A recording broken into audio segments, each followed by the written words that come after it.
Welcome back, whiskey enthusiasts, and I'm glad you're here today to join me for my blind tasting of Woodford's Double Oaked and Woodford's Double Oaked. Briefly, the difference is they start out with the Double Oaked, which after a standard maturation is put into a second oak barrel. That barrel is heavily toasted but lightly charred. If you don't know the difference between toasting and charring, I have an article that explains all of that about barrels, and that is on our WBSE website, which is whiskeyenthusiasts.com, and you can look that up, and we'll tell you all about the making of the barrels and specifically the difference between toasting and charring, which is completely different in process. So they finish that up for an undisclosed amount of time in this second cask. Now, the Double Oaked, which is a distillery release only, is done the exact same way, but at the end of the second maturation in the secondary cask, they leave it in there for a whole nother year in that second cask before they bottle it. So the only difference in these two should be the additional year in the second cask. Other than that, they should be identical. So I've set this up blind. I don't know which one is which.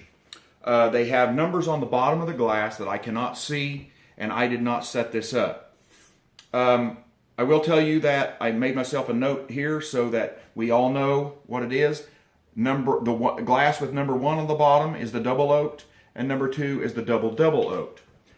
After we get done, we'll find out which one I preferred, and we'll find out if I guessed them correctly. Okay? I'm going to start with the one on my left because I'm left-handed. On the nose, I get lots of sweet caramel, a very gentle baking spice. There's some cherry. There's some other fruits too.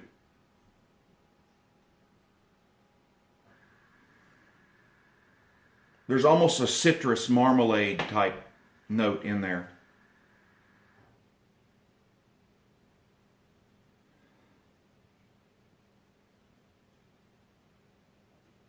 The spice is light. It's more creamy and fruity. It's a very inviting nose. I should tell you all, full disclosure, I'm not a big fan of the standard Woodford. And I don't have any experience with these, although I had been previously told that they were much better and they were really quite good. So if that turns out to be the case, I'm going to be very excited because in the past I wasn't a fan of the standard Woodford Reserve.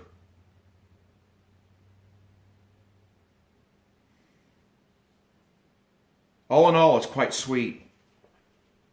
The only complaint I have about the nose, which is very nice, is that there's not much counterbalance of spice to go with the sweet, which makes the sweet just a little bit dominant and overpowering. It's not really a criticism, it's just the only thing I can find that I don't like. Let's see what it tastes like.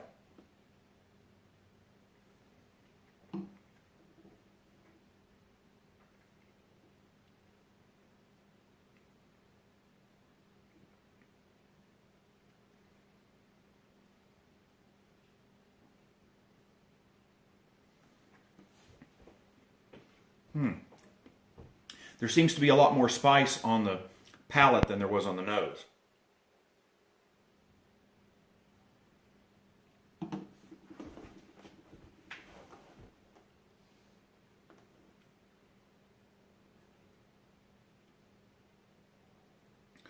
There's definitely a lot more spice in the palate and a lot less fruit. There's still some cherry some orchard fruit type notes in there, but a cinnamon and a clove are very strong with an underlying tobacco or leathery note.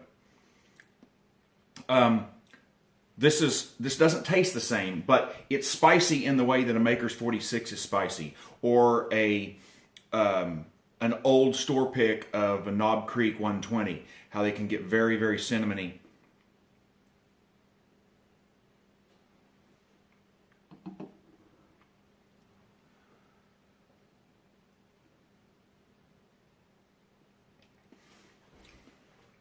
Now I'm getting a little bit of chocolate and some nuttiness.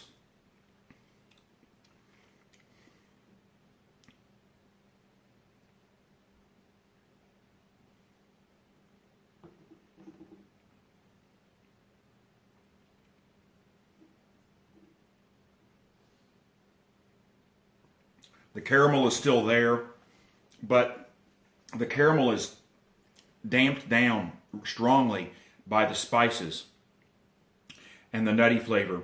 You get to the finish, the spice carries over really strong. Now you're getting a whole lot of clove and a little bit of pepper, along with this dryness, kind of a leathery tobacco type note. All in all, that's nice.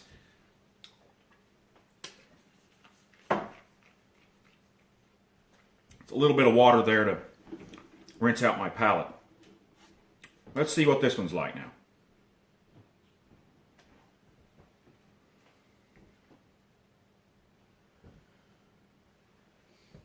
The nose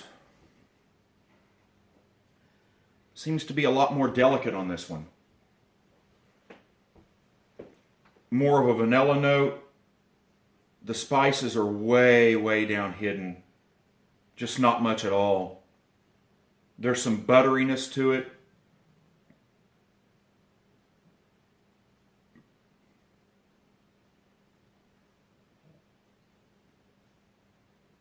The fruits in it are there. They're softer. Mostly orchard fruits. I don't really get the orange notes, citrus notes in this one at all, like I did the other one.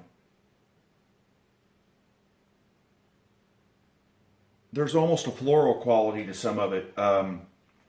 Just nice meadow flowers. The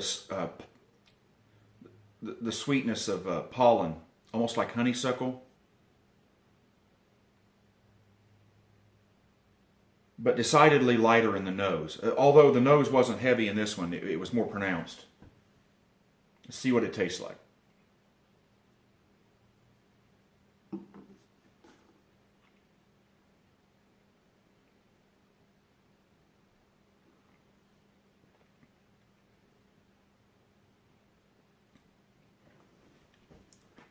Very similar in the palate. Very similar.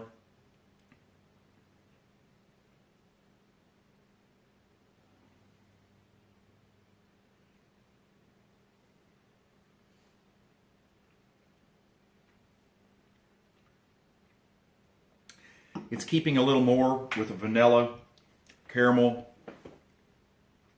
The spice is more nutmeg to cinnamon rather than cinnamon to clove for my taste.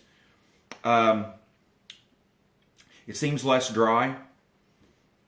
So just based on what I've had so far, if my senses are with me accurately and I'm not being at all influenced by what I had the first time, it appears to me that this is probably the younger and less aged, less oaked offering. So I would call this probably the double oak, and this one the double oak.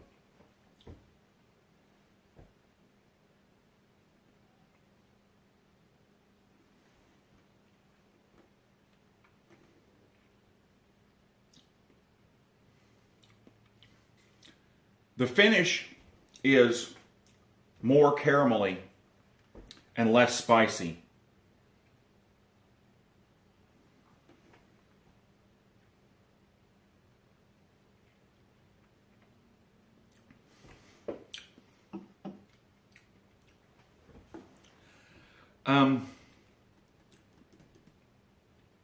I don't get any of the pepper at all in the finish on this one, and although the clove and the cinnamon are there in the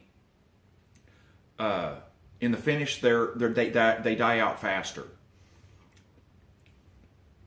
I still get a little bit of that dryness in the finish, that lingering leathery note, but again, to a lesser degree, because there's more sweetness to balance it out.